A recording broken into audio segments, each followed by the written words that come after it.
Tuhan tidak pernah lalaikan setiap permintaan kita. Ketika kita lemah, tentunya kita harus berdoa kepada Tuhan, bersekutu dengan Tuhan untuk meminta kekuatan. Ketika kita mengalami kesusahan, suka, duka, sakit, penyakit, tentunya kita harus berlari, harus datang dan berseru kepada Tuhan. Tuhan akan pulihkan segala sesuatu itu apa yang Dia inginkan. Tuhan itu menciptakan kita seturut gambar dan rupa Allah. Pasti Dia akan berdaulat atas kehidupan kita, sehingga kita tidak larut dalam kesusahan, kesedihan, kekurangan maupun penderitaan. Segala sesuatu itu akan berlalu, akan terlewatkan. Apa yang Tuhan boleh izinkan terjadi itu akan terjadi menurut apa yang Dia rencanakan dalam hidup kita.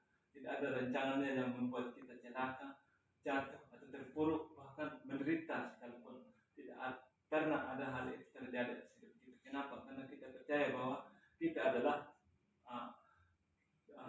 memanggilnya Dia sebagai Bapa, dan Dia juga memanggil kita sebagai anaknya. Bagaikan Bapa dan anak, anak dan Bapa.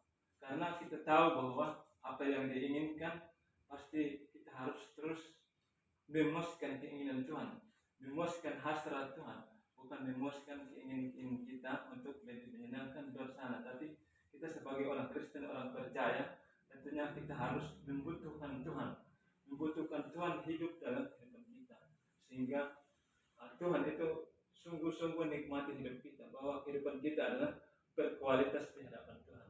Kalau hidup kita berkualitas di hadapan Tuhan, tentunya Tuhan juga sangat senang bagi kita. Bagaikan orang tua, kalau orang tua kita itu masih ada, kita selalu taat pada mereka, selalu menyenangkan hati mereka, tidak pernah menyakiti hati mereka. Tentunya mereka sayang pada kita, tentunya mereka membutuhkan keadaan kita supaya mereka selalu ada di sisi mereka begitu. Tentunya bagaikan teladan Yesus itu. Yesus ketika Dia berumur 12 tahun itu, kecemasan orang tuanya itu selalu mencari Dia, bahkan Dia selalu ada di bait Allah. Tidakkah engkau tahu bahwa aku harus ada di rumah Bapa? Itu hal yang luar biasa. Marilah kita, apapun yang kita hadapi, apapun persoalan kita, tentunya kita harus sadari bahwa rencana Tuhan yang terbaik, yang Tuhan sediakan kita. Percayalah Bapak Ibu, saya dan Bapak Ibu juga pas dengan firman ini. Saya juga dalam segala hal, saya tentunya harus saya minta tuntunan Tuhan, minta penyertaan Tuhan, dan minta Roh Kudus itu berdaulat supaya saya ikut rencananya Tuhan.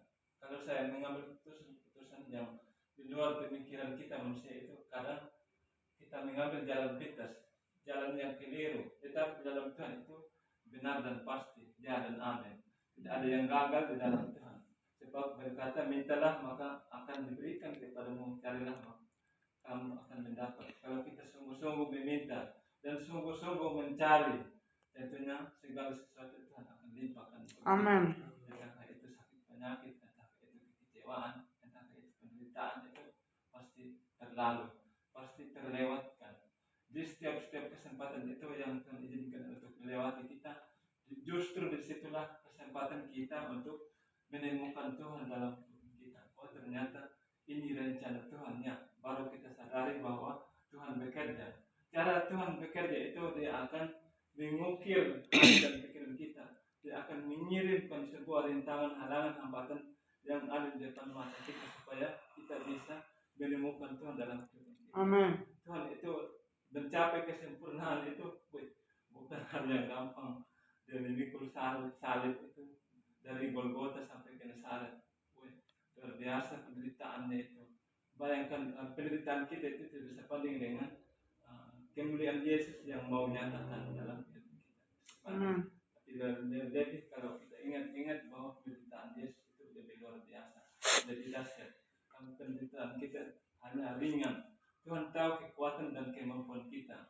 Bahkan kalau orang tua itu, kalau mereka ke dokter itu minta obat kepada dokternya, pasti dia nanya umurnya berapa, supaya pas dengan obat yang dia berikan.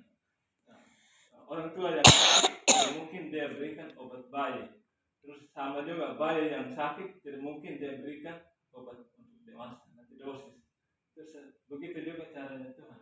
Tuhan mengirimkan kesedihan bagi hidup kita itu tidak pernah melebihi kemampuan dan kekuatan kita. Dia tahu bahwa kemampuan kita sebatas itu. Bagikan kita ini hanya debu. Kita akan harus pusatkan perhatian kita kepada Yesus. Kita harus menyelidiki kehidupan kita kepada Yesus. Jadi kita minta Tuhan itu bekerja, Tuhan itu berikan kekuatan bagi kita. Tugas kita, kalau Tuhan izinkan masalah terjadi di hidup kita, dan kita minta Tuhan untuk membereskan hidup kita untuk keluar dari masalah. Tapi kita bereskan hidup kita supaya kita cari ketekunan di dalam Tuhan. Maka Tuhan akan berperan atas hidup kita. Bahkan di Keluaran 11 ayat 11 itu, Tuhan itu berperan atas kamu dan kamu tinggal diam saja. Tuhan yang luar biasa yang Tuhan kerjakan dalam hidup kita. Apakah respon kita mau sungguh-sungguh mencari Tuhan atau tidak? Itu pilihan itu ada di pribadi kita. Tapi kalau kita ingin menyenangkan hati Tuhan, kita harus butuh ketaatan dari panggilan Bapa Surgawi. Itulah yang harus kita utamakan seperti ajakan dari Bapak Ibu Gembala itu, bangun pagi harus doa, harus baca renungan, lakukan dulu segala sesuatu itu, lakukan dulu, baca firman-Nya dulu, baru melakukan segala sesuatu. Pasti kalau kita sudah di-charger oleh rohani kita itu, pasti akan turut bekerja dalam segala sesuatu apa yang kita kerjakan itu. Dalam rumah tangga, dalam perjalanan, tahu sendiri kan banyak simpang siur kendaraan. Pasti disitulah malaikat Tuhan akan mengawal kita, melindungi kita, menolong kita dari malapetaka, malabahaya. Inilah kalau kita terus diminta kepada Tuhan. Setiap kekuatan, kesehatan, kemampuan, kesedihan itu akan ada di Tuhan. Di Tuhanlah kita minta. Seperti Ibu Gembala tadi sampaikan, manusia tidak memberikan apa-apa, tapi sesungguhnya Tuhanlah yang mempunyai segala hal. Amin. Jadi kita sebagai anak-anak pilihan Tuhan yang Tuhan sudah percayakan untuk terus bertumbuh, kita terus bertumbuhlah dalam Tuhan. Dan kita terpengaruh dari kebiasaan orang lain di luar sana yang jauh dari Tuhan. Jadi kita yang sudah dekat dengan Tuhan, terus kita mendekatkan diri. Amin. Percayalah segala sesuatu Tuhan akan sediakan yang terbaik. Di ayat yang ke-8 menyatakan, karena setiap orang yang meminta menerima, dan setiap orang yang mencari mendapat, dan setiap orang yang mengetuk baginya pintu dibukakan. Ketika Tuhan mengetuk pintu kita, itu ada di kita, itu kuncinya ada di dalam. Jadi kita orangnya itu ada di dalam rumah. Apakah kita sudah bersedia membukakan supaya Tuhan masuk dalam hidup kita? Itu pilihan kita. Kalau kita bersedia, ya tentunya kalau Tuhan sudah tahu ini 1, 2, udah dia akan nunggu kita dalam rumahnya. Tidak mungkin memang Tuhan berkuasa. Tuhan berkuasa di bumi dan di surga. Tidak mungkin dapat aja pintunya biar aku masuk. Itu Tuhan yang tidak punya tata tertib. Tapi Tuhan yang punya tata tertib itu luar biasa. Dia tertib. Bahkan orang-orang yang mengikuti dia itu selama pelayanannya 3,5 tahun itu, dia akan melayani di bumi itu. Dia tidak memaksakan setiap orang yang melakukan mujizat. Ikutlah aku, dia tidak bilang.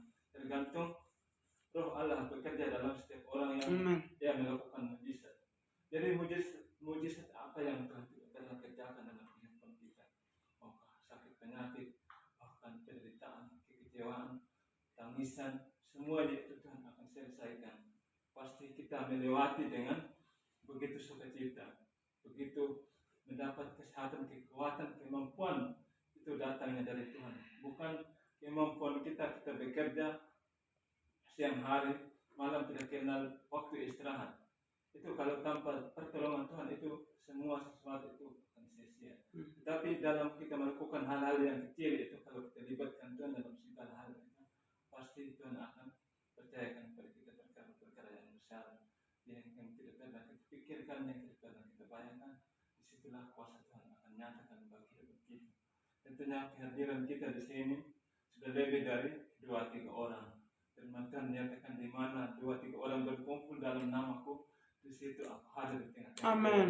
Apalagi kita di sini sudah lebih dari 2-3 orang, sudah 9 orang. Itu sudah lewat dari batasan dari firman Tuhan.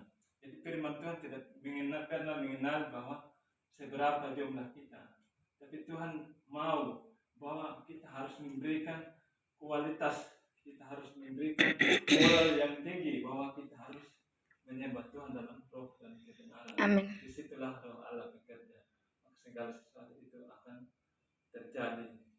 Yang tidak mungkin bagi kita manusia, yang kita pikirkan itu akan mungkin bagi Allah. Ya. Kita percaya bahwa bagi Tuhan tidak ada yang mustahil. Amin.